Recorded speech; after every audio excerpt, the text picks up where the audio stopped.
Well, I think it was just happenstance, really, because I started, I left university in the 1960s and computing didn't exist then. But I did big system modelling because I was forecasting locust plagues in Africa. So I used the very first Atlas computers at London University to write big computer models. And then everything I did as a researcher after that, I was using more and more things to do with computing and IT. As many people say, it's not I've always worked in defence and security and IT, and they're all businesses where there are very few women. So I think the main thing that most women in those businesses feel is that there's a lot of people who say you've only got on because they want a token woman. And so I think you feel very pressured to work much harder than the men do. I think I prepare for a board meeting or something like that much more than most of the men do, so that I've really got everything at my fingertips.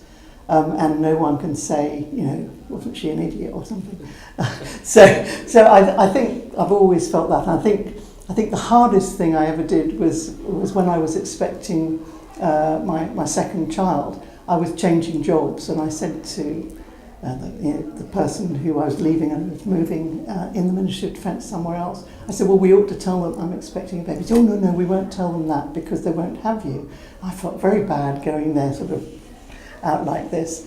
And a sort of look of horror when I arrived there, and I was so obviously pregnant, and everyone in the labs would sort of get up and give me a seat to sit on and take.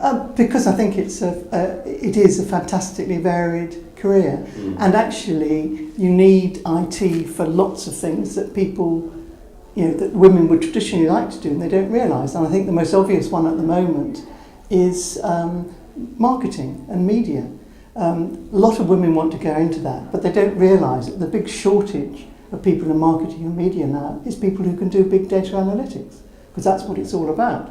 So you'll get on really well in that kind of career if you understand how to do that type of work, and you'll whiz ahead of everybody else. But there are lots of fascinating things to do. But I've always liked applied science. That's what's interested me throughout my career. So, and to apply science, you're using computer programs all the time. I think in my generation there were more women in all sorts of technology, and I think it's because there were more girls' schools then. Because I went to a girls' school, and a lot of the people did science, many more as a proportion of the girls than they would have in a mixed school. And I think in mixed schools, girls get very put off all of the STEM subjects and maths and IT because they don't actually like standing out and asserting themselves and doing experiments and things like that, and they tend to get elbowed out by the boys. When I go into schools and talk to school children about careers, whether they're boys or girls, I say that the key thing you must do is don't shut your doors on any possible opportunities.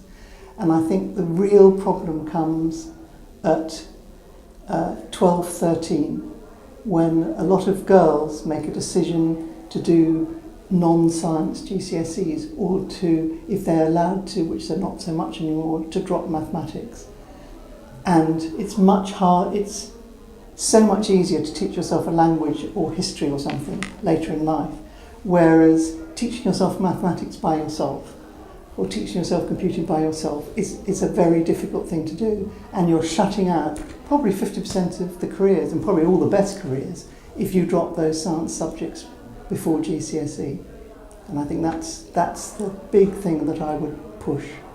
Well, I would say that they need to think about what type of thing they want to do, because there is such an enormous variety. Do you want to do real-time programming? Do you actually want to do analytics? What gives you a buzz? And I think the important thing is to really be passionate about what you do, then you do it well, and to really want to do it and to see how you're going to achieve something. So you've got to see how you can apply IT to the subjects that really interest you.